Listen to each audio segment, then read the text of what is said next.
been along for this journey. I remember maybe people don't even remember me mentioning it because it's been so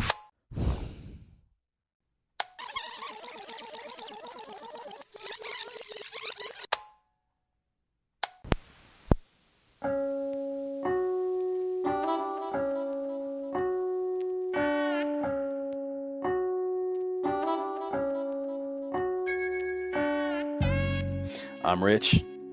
And I'm Josh. Make sure your Walkman is at full battery because we're diving into our dad tapes.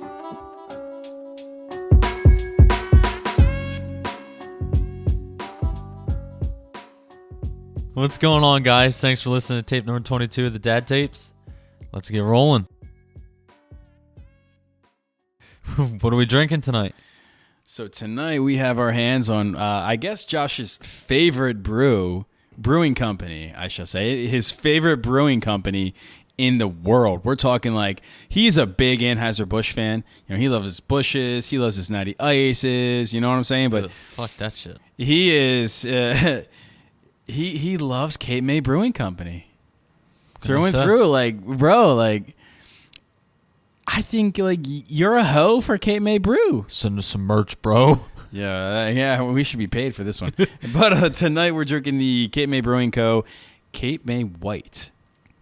It's a crisp and clean, alluring ale. So I'm excited. I haven't tried this one. Not big on Belgian-style beers, but I'm going to absolutely try it. I haven't had this brew before, but it's a 5.2 ABV. And let's... you've had this before? No, actually, I haven't had this one yet. All right, well, then let's get to it. Not a fan. No? No. Not going to lie, it kind of has a weird aftertaste. It's that Belgian style. Yeah. I mean, it's not bad. I'm not going to go and dump it out in the drain. No. I'll drink it. Yeah. I mean, it's kind of like that Vienna nickel. That double nickel Vienna. Kind of, yeah. Vienna lager. I mean, I when I think of a Belgian style wheat ale, I think of like a Blue Moon or, you know. This has well, that explains it. It's coriander and orange.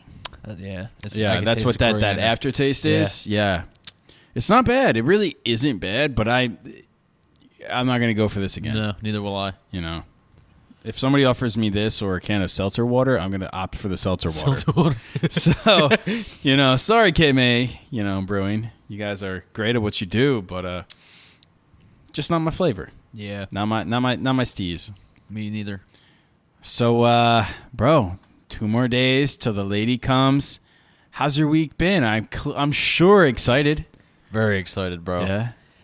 Yeah, man. I'm like, it's really weird because time's going by really fast, but at the same time, it feels like it's going by slow as dog shit. So it's like when you were first in like the double digits, it was like slow as hell, and then you got down to the single digits for a span of like 5 days, maybe from day 9 to about day 3 or 4. It blew by, but now you're down to the wire, and it's like drudging along. No, it's not that it is. It's not that it is dragging along, because it's not. It for some reason it feels like it is. I don't know if it's just the anticipation. Oh, absolutely, man. Or what? I mean, she's not just like my girlfriend. She's kind of like my best friend. So. Yeah. Oh, this is so cute. Hey, yo, bro. I married my best friend, so you know my wife. She's one of my best friends. You're obviously my best friend too, bro. Yeah, Not many people I make a podcast with and continue keeping a podcast going with. You know what I'm saying? Yeah. Shit. But, anyway. Nah, man. The week's been good. How's work? Not bad. No. I been making topsoil all week. The old man just got back from vacation yesterday. And Is he happier now? Yeah. He's in a bit better of a He's mood, better to deal with now. Except for the fact that he got stuck in the airport for 36 hours. But, you know. On the way to or from home? 2. Oh, Yeah. Okay. Yeah, that really makes it that much more enjoyable. Yeah, he was not very happy. You know what? He got a vacation. That's all that matters. Yeah, exactly. But today it was nice. I got to take a little bit of. It was more. I don't want to say aggression because it really wasn't aggression, but I had like a very therapeutic day at work today because I got to break shit. Yeah, so that helps. I was crushing wood all day with the fucking. What the hell is it? Give me a second. I can't remember what we call it, but I'm just The crushing. crusher thingy thing. Yeah, that. That But thing. Yeah. I'm crushing like 10-foot logs, and I'm like, dude, this is oversized 10-foot logs. I'm like, yeah, this is nice. There you go. There you go. But the week was good, and I'm looking forward to having some fun next week. There you go, bro. What about you? How was your week? It's been a slow week. You know, we still hung out in Ocean City. Took an extended little staycation. You know, so happy that we finally got our solar panels up and they've been activated, bro. We've all been along for this journey. I remember maybe people don't even remember me mentioning it because it's been so freaking long. The whole entire activation process, if you plan to get solar panels, just at least in the state of New Jersey, prepare for it to be an extended period of time. A couple months. Yeah. It's just the AC electric and all the other inspections, the state inspections, the county inspections, the local inspections, the building inspection, the code inspection. This goes on. So inspection. It's been a process. It's been a process, but at the end of the day, it's finally activated. It's gonna be worth it in the long run. Yeah, that's what we're looking for. Is the long run. Yeah. So Hopefully it'll be worth it. That's good, man. How are the kids this week? Oh man, little monsters or what? I don't even want to get into that one, man. Dex is like, whoo. Dex is like, man. I'll put it this way. I'm looking forward to school. I'm looking forward to school starting. So that's where I'll leave that.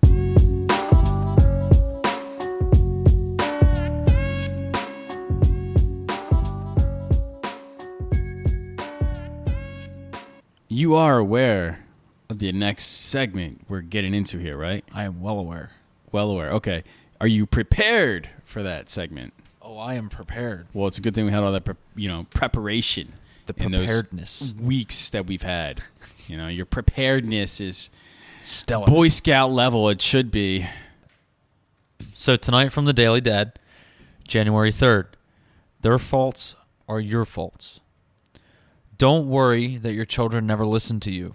Worry that they are always watching you. Oh, I do worry that they don't listen to me, man. Shit. Robert Fulgham. Your kids can drive you nuts. The way they can push your buttons, the way they can ask an interminable number of questions, the way they can mimic you.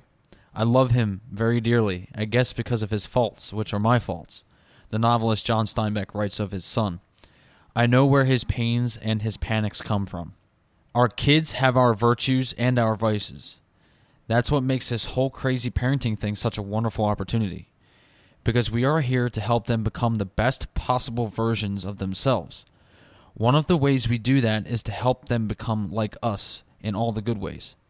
But one of the other ways is to prevent them from becoming too much like us in all the bad ways. It can be an incredibly difficult balancing act if we aren't honest or self-possessed. If we let our egos get in the way. We can't let that happen. This is our chance, our time, to help them, to bolster them, to help them overcome flaws that maybe we never quite got over ourselves. To seize this second chance to give what we didn't get. More than that, it's a chance to understand. That's deep. Yeah, very.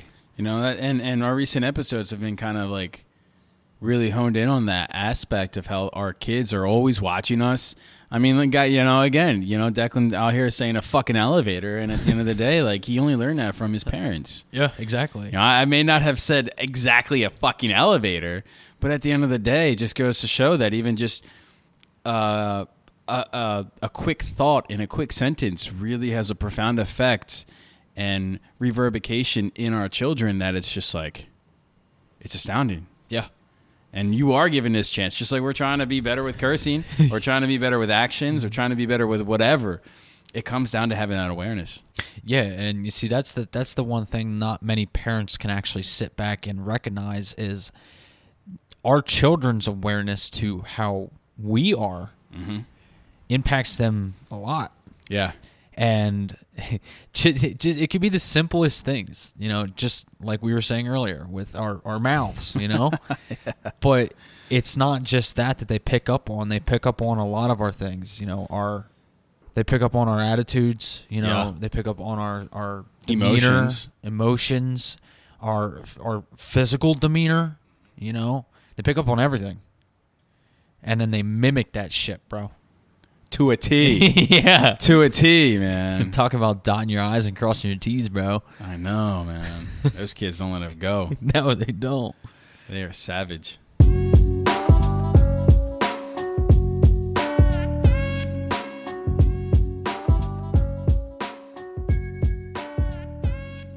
Fatherhood is filled with a plethora of emotional moments, good and bad, and sometimes those same scenarios may invoke different emotions from different dads and at different times.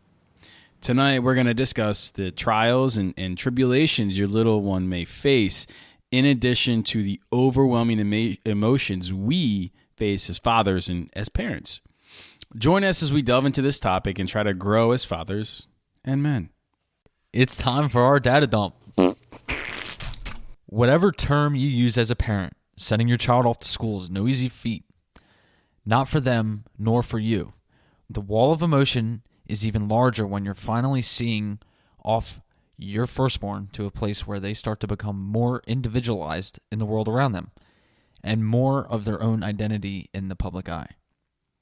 According to an associate professor from the University of Melbourne, openly expressing to your child your own anxieties and fears of them heading off to school is putting them under the same levels of anxiety, stress, and fears in addition to those they already feel. She recommends handling your own emotions and to be self-aware of them, which will allow you to handle and process them effectively. For those parents who think that they may not have the ability to involve themselves directly into the daily routine and school life of their children, for instance, those parents who are shared custodial parents, there's something you can still do. There's a small sample size study that was conducted in 2018 that challenged the copious researches on parent-school relationship. The study found that the parent-home relationship with the younger children was more attributing than that of the parent-school relationship. Ultimately, the study discovered partaking in activities like reading the newspaper aloud, going to the library, and other school-like activities removed from the school environment had a much higher success rate for the children academically. That's insane. Yeah, right? Like, I think that's a lot that a parent can, who is in a situation, you know, like yourself, you know, knowing that you can have a profound effect and it have ripple effects in their academic life is, I mean, that's, I think, the best you can, in certain situations, I think that's profound.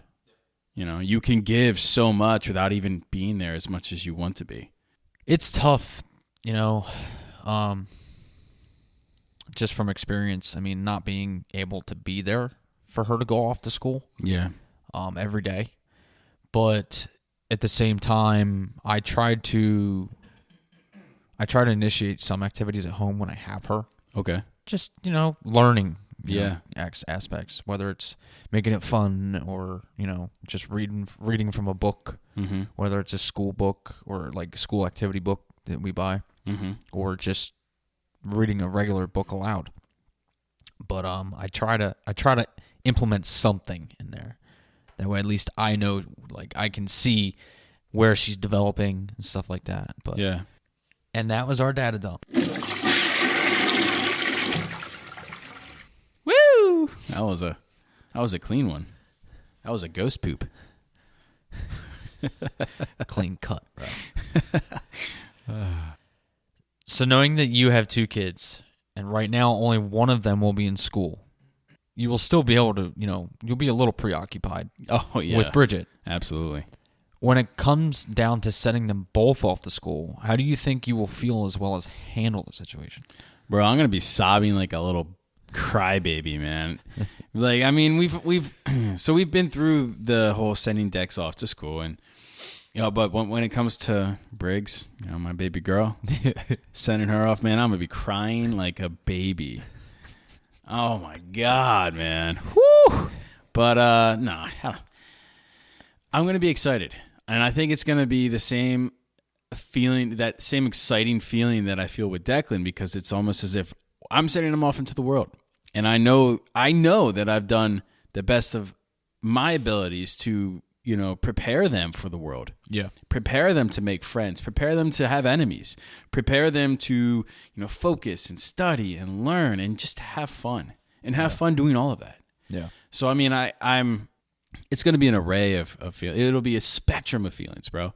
It's going to be a range from excitement and joy all the way down to sadness and loneliness, because here I am, almost like an empty nester situation. I was just now, granted, say I plan to get back into work. Yeah. But at the end of the day, it's going to be a spectrum of feelings.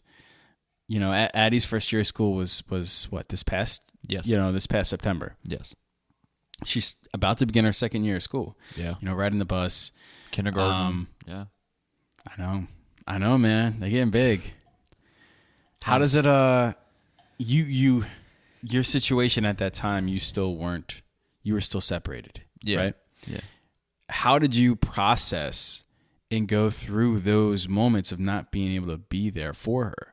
Like, if you can, and if you're willing to, can you kind of put yourself back in that situation? And because I know your story, dude, it can help people. I mean, other dads who go through the same thing. I hate to put it that way, but yeah, I mean, it's an unfortunate circumstance, and I never wish that on anybody, but here we are. Well, the one thing I do want to say is that, yes, it may be an unfortunate circumstance, but sometimes those unfortunate circumstances have to happen. Yeah. No. We've 100% agree. It's just I think it's an unfortunate byproduct of something that needed to occur. Yeah. Yeah. It's a shame. It is. It's tough. I mainly, when it comes down to it, I have in touch with the school. I have the school's information. I'm on the list. I get all the same information that Kelly gets. I get everything.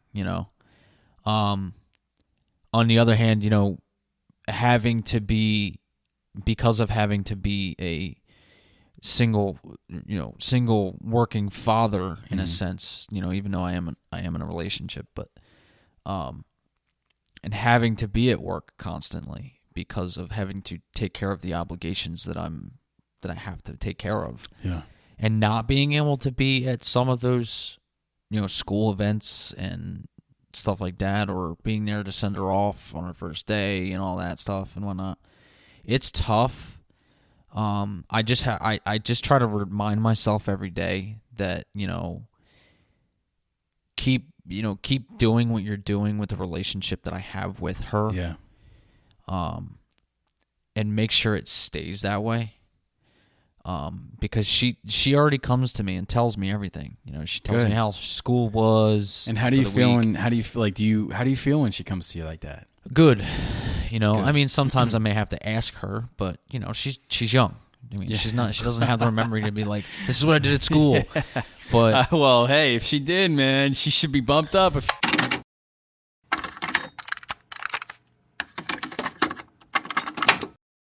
Few grades. Yeah, right.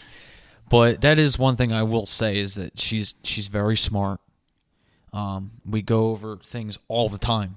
Okay. With school. She tells me what she learned, or, what they did on the playground for that day, or what they did in gym, or whatever. She's telling me everything that she does. That's good. So me not being able to be there for it sucks, yes, but at the same time, when I see her come to me and talk to me about these things and have the smile on her face that she has, kind of makes me feel like I'm there in a sense. It's almost like she's excited to tell you about these times, and it's like she's reliving these moments. Yeah, not even reminiscing, but reliving. Yeah, and because she wants to tell Daddy, she wants to tell Daddy about these, the friends that she's made, or the cool tricks that she's done on jumping off the slide at the top, like Dex probably will do. Yeah, right.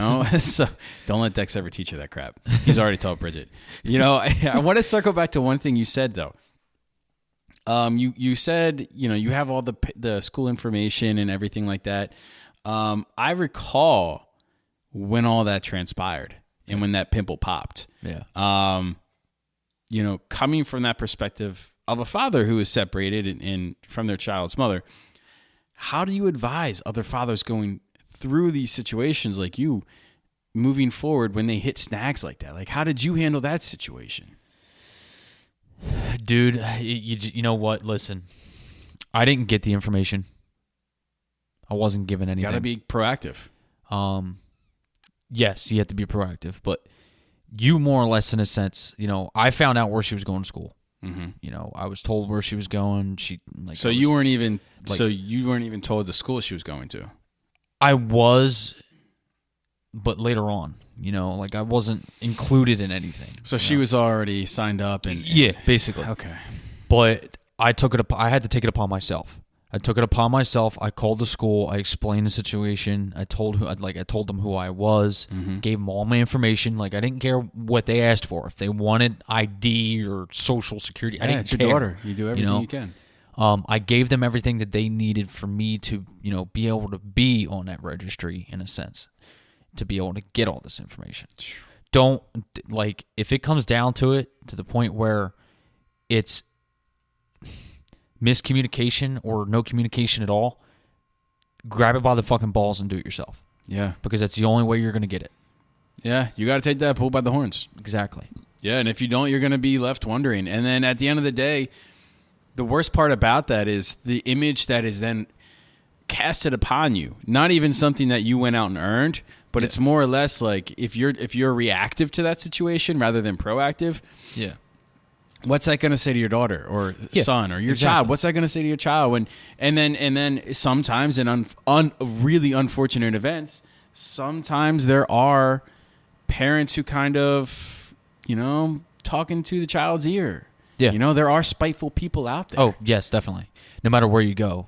And the one thing that I want to, bring to a lot of people's attention is, certain significant others that you're not with anymore, whether it's your wife or girlfriend or baby mama, whatever you want to say. Yeah. They won't tell you these things because they want you to look like the douchebag. Exactly. Yeah, spiteful. It's And then that's the sad part is because you're over here in, I'm just going to say La La Land, because you don't know what the fuck's going on. And the teachers and the other parents and everything, they look at you like you're a piece of shit. Like you're absent. And as much as you may have been trying to, pester your previous significant other, at the end of the day, you're the one left looking like an idiot. Yeah. And that's sad. Yep. Nobody should be left that way. Nope. So follow Josh's steps here and be proactive. Yeah. Because you know what? At least at least you could say, I fought for that. Oh, there was no fighting. No, what I'm saying is, I know what you mean. You I know fought what you mean. to get that stuff. It's not like somebody resisted, but it's not like somebody also handed you anything. Yeah. It took work. So, kudos to you, man. That's being a freaking aware dad right there. Yeah, you know what? You're right. Absolutely, yeah. You're an aware dad, bro. You're strides ahead of us. What page is that one on? So, I know how we were talking about, both kids going off to school, and as of right now, just Declan being in school and you being home at Briggs. Now, I kind of want to flip the situation here for a minute. Okay. And instead of, you being at home at Briggs. Flip the script. Yes, you're at home at Briggs. But now that Briggs is at home with you and Declan is gone, and Declan isn't here to influence Bridget, how do you think Briggs is going to feel when Declan, when he goes off to school and Bridget is at home? Do you have any type of plan to try and keep Bridget busy so she doesn't get upset that he's gone? Are you going to implement a playtime for the two of them when he gets home from school? That way they can spend time with each other again? So that's a really good question. I know she's going to be a little bit sad because, that's not only her big brother, and she adores him. She really loves him to death, man. Even at nighttime, she will refuse to go to bed until she gives him a hug. Yeah. It's the cutest thing in the world. But it's going to be tough for her. It's just going to take a lot of, at least the initial aspects, it's going to take a lot of, one-on-one interaction with me and her until he gets home. Yeah. And until she gets used to the routine. Exactly. Yeah. And that's going to have to become a whole routine in itself, because that's going to take some time, because this little man's just going from a full day of school, and now let's just be honest. I mean, he's going to be tired. He's going to be worn out, and it's going to take some time for him to build up that stamina to make it through a full days of school. Yeah. I almost said work, Shout out Indonesia. Sounds like me. Child labor laws, thank God they're intact here. But at the end of the day, it's going to be adjustments across the board. I mean, it's so interesting to think of how just one piece gets moved and it affects the entire board. It's just, it's crazy. I think they will have their time on the weekends, obviously, but I think it's going to be an adjustment, absolutely. And do I have a plan right now? No. I'm just going to try to take it as it comes and see. Wing it. Yeah. At the end of the day, because I'm not going to be able to count on him to be able to put in time when I know he's going to be beat up. Yeah. He's going to be worn out. Well, so, learning is tough. Yeah, he's going to have a lot of friends. Exactly. At school, exactly. So, yeah, I think I'm just going to wing it. I'm going to wing it. One thing I want to ask you is, are you going to be upset with not having as much alone time with Declan now that he's going to be going back to school soon? Do you plan to try and come up with a way to have more father-son time after school? I would say I'm not upset. I'm excited, but I'm excited because I know he's excited and he takes on new experiences very well.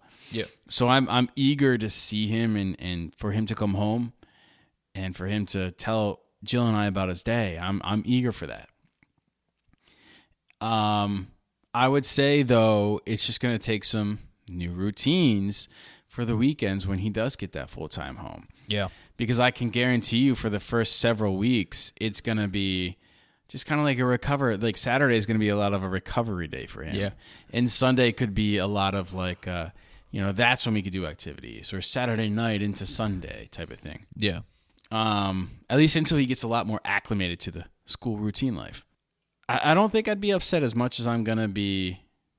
I mean, yeah, there's going to be, again, it's going to be a spectrum of feelings. I will be a bit upset. Yeah. Missing my little buddy, going out to school and not having him around all day.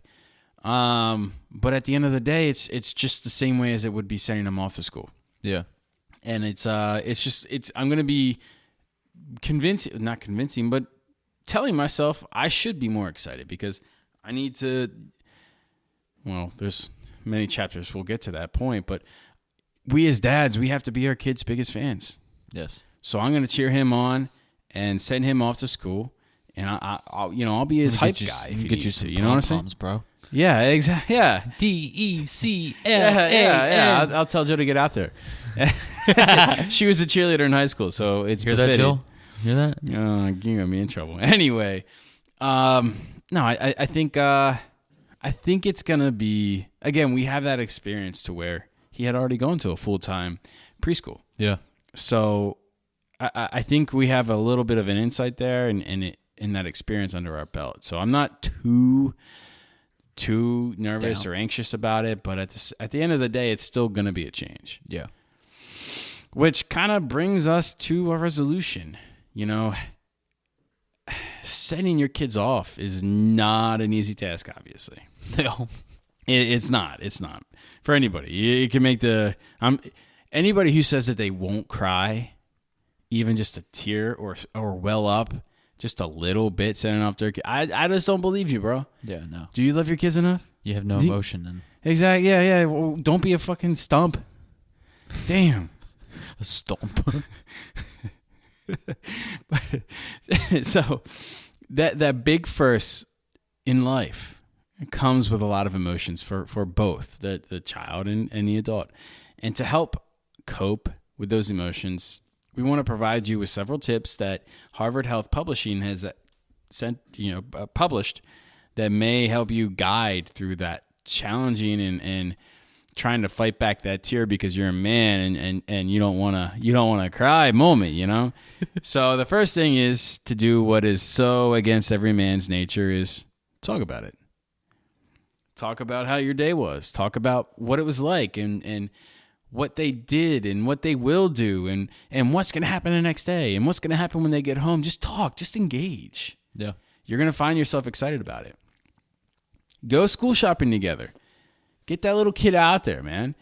It's a fun transition to do that together. It is. Look, I'm sorry, man. We're not in the 1960s anymore, bro. Like, man up is not what it used to be back then. Man up, take your kid school shopping. I don't care what, just do it. You got the weekends. Or and if you don't have the weekends, you got some time. Make time, because it's your kid. Start planning and trying some healthy snacks and lunches, because, you know, we all know what the school lunches can be like. It's either going to be some fruit, some veggies, and some protein, and that's that.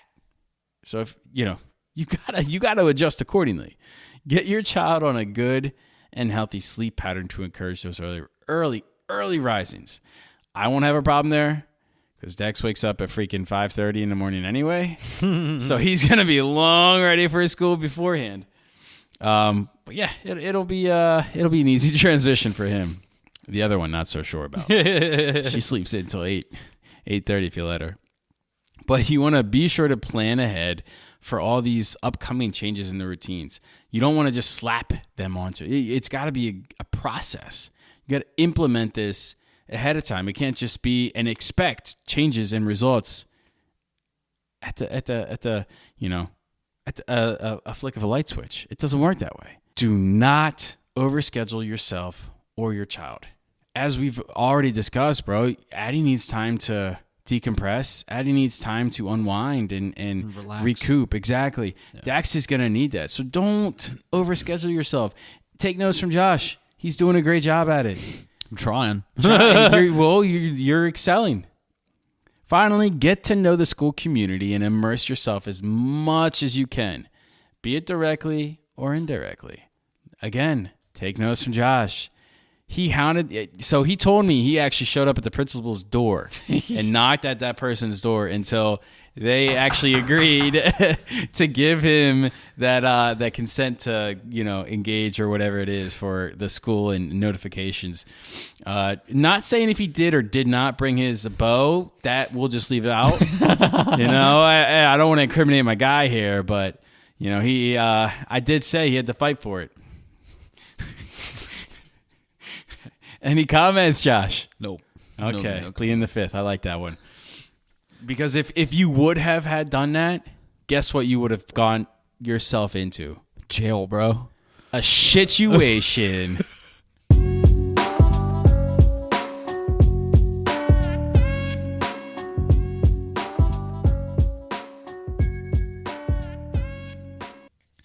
So what are our situations tonight, bro? Tonight, the first one is suspicious behavior by Anonymous back in 2009 in the United States. It says, today I found out that driving 5 miles an hour under the posted speed limit is suspicious and calls for a field sobriety test, breathalyzer, having your car searched, and being handcuffed on the side of the road. Yo, bro, just put the doobie away, man. Just be like, look, hey, you can't get in trouble if you're already high. Just get rid of the evidence. Boom. I think we're parked, man. Dude, where's my car? The next one is some people just want to watch. This one's by Z, and this was on 8/8/23. This was recent. I didn't see very that. Recent. Today, my boyfriend spent half his paycheck on gourmet steaks, bacon, and all sorts of other meat. When I reminded him we were trying to go meatless to help the planet, he said, "Yeah, I'm done with that. The planet can burn." We'd only been vegan for 3 days. Vegan? Ooh, okay. You know what, bro? I don't eat beef. I don't eat pork. I told you I've eaten chicken recently, right? I think I've said that. Yeah. But at the end of the day, man, come on, bro. You can't go from a meat eater to a vegan like that. That is tough. And just to save the planet, get out. You need better reasons than that. Coming from a vegetarian. And the last one is by Anonymous from San Francisco in 2015. It says, today my girlfriend thought it'd be hilarious to secretly swap her and my mom's numbers in my phone, then sexually tease me before going to work. Wow. I found out about the prank when I texted my girlfriend, in quotations, saying I was going to fuck her so hard she wouldn't walk straight for days. Wow. That went to her mom, bro. Wow. Can you imagine if that was gonna be on the internet? Oh no, I couldn't. Thank God it's not on our social media where they can find us at. Where's that at? Our social media is Facebook is / the Dad Tapes. Instagram is at the Dad Tapes Podcast. You can find us at the X at the Dad Tapes, and TikTok now at the Dad Tapes Podcast. Be sure to like and subscribe and leave a review of the show wherever you listen. It truly helps us out. So, I don't care if your rewind button is broken. I don't care if you're just, you're finding excuses. God forbid, use a pencil and use your fingertip and rewind that tape manually if you need to. Use a pencil, bro. It's so much easier. Whatever it is that you need to do, just get it done. Just get it done, bro. Because you don't want to put a unrewinded tape back into the box. You can piss a lot of people off that way. You're pissing us off. Well, you better be careful. Josh gonna be knocking at your door next, guys. So before he incriminates himself, I'm checking out. Peace, guys. Have a good week, guys.